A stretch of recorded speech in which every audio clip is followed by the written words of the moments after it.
বলুন দাদা, কি নেবেন? আমরা কিছু নিতে আসি নাই, আমরা ফুড ডিপার্টমেন্ট থেকে আসছি। Food department? কেন, কি হয়েছে, কি দরকার? আমরা আপনার দোকানে সব খাবার চেক করব, কোনো ভেজাল আছে কিনা।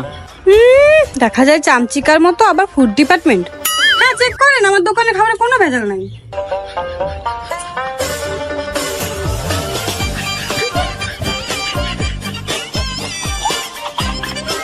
এই প্যাকেট টাকা খোলো।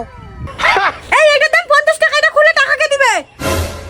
50 টাকার কথা ভেবে লাভ নেই, 50,000 টাকা জরিমানা লাগিয়ে যাবো। না না না না না না, খাও খাও খাও খাও খাও। খো। আরে তোরা এইখানে কেমন আছিস? তুমি এদেরকে চেনো? চিনি মানে ভালো করেই চিনি, 6 মাস আগে জেলে গেছিল। কিরে, কবে ছাড়া পেলি? ও এই ব্যাপার, ফুড ডিপার্টমেন্ট না, ধর শালাকে, ধর ধর ধর শালাকে, ধর ধর ধর।